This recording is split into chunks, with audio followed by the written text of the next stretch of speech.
Nolan Ryan made his MLB debut on September 11th, 1966, at the age of 19. Our story today begins more than 20 years later.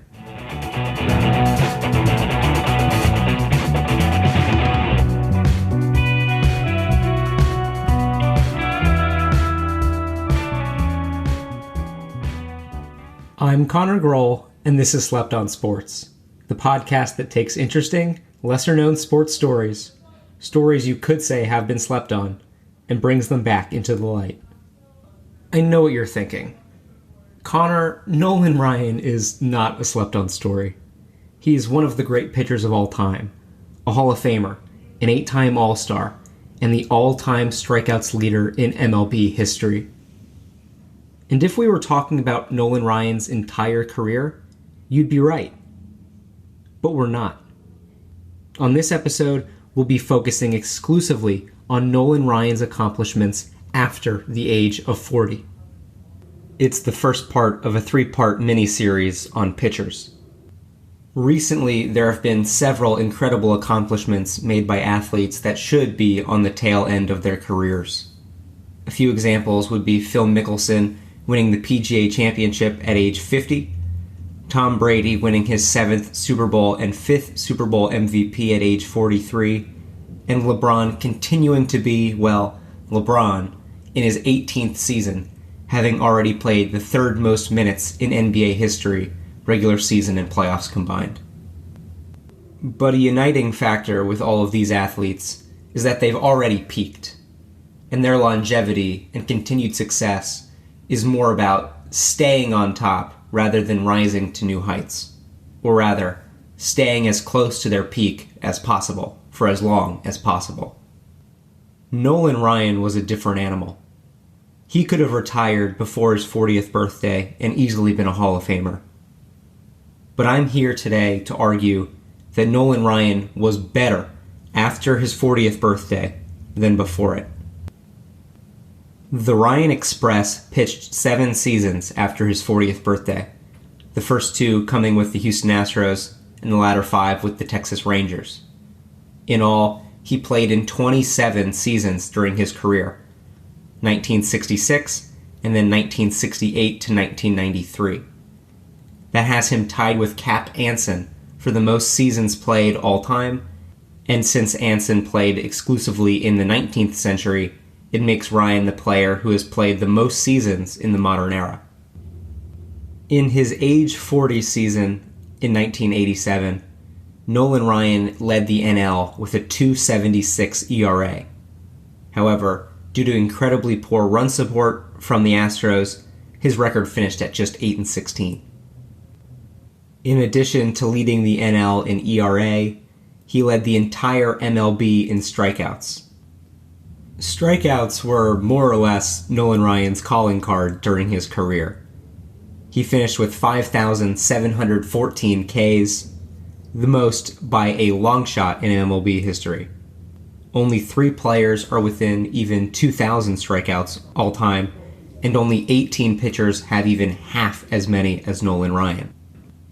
He broke the all-time strikeouts record in 1983, and then proceeded to play another 10 seasons. But even knowing all of this, what Ryan was able to do in his 40s is simply insane.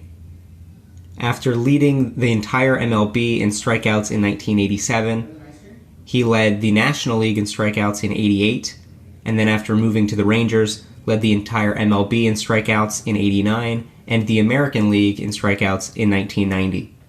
That's 4 straight seasons leading his league in strikeouts, twice leading the entire MLB.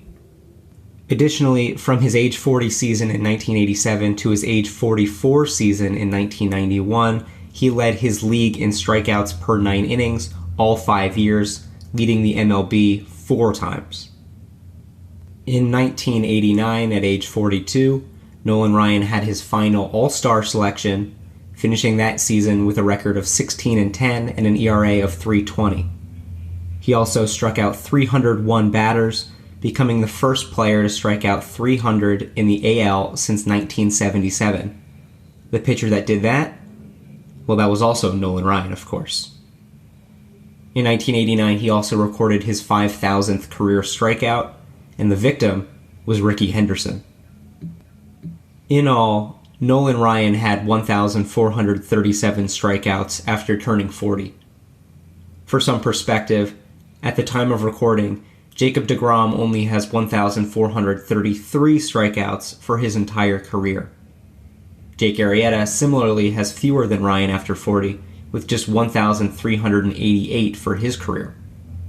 And remember, these are a pair of Cy Young winners in their 30s. In 1990 and 1991, at ages 43 and 44, Nolan Ryan led the entire MLB in WHIP, walks plus hits over innings pitched. He also did something else of note in those 2 seasons. Sandy Koufax is alone in second place all time, with 4 no-hitters pitched. Nolan Ryan entered his 40s with 5, but he wasn't done yet. At the age of 43, he became the oldest pitcher to ever throw a no-hitter. And then the following year, at 44, he broke his own record. Nolan Ryan finished his career with 7 no-hitters. That 7th came on the same day Rickey Henderson broke Lou Brock's all-time steals record, and he finished that 7th no-hitter by striking out Roberto Alomar, another Hall of Famer.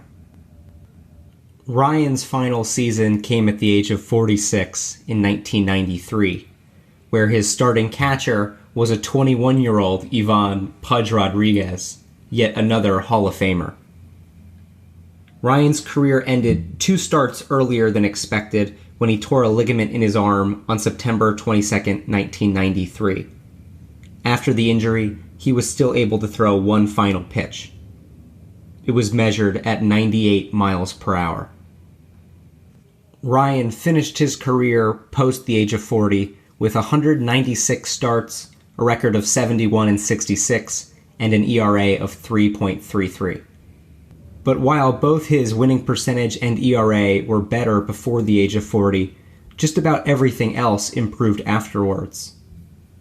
After 40, Ryan rates better in field-independent pitching, a metric that focuses only on outcomes that pitchers can control. He also has a higher strikeout percentage, a lower walk percentage, and a lower whip. For me at least, that's enough to say that post-age 40 Nolan Ryan is better than pre-age 40 Nolan Ryan.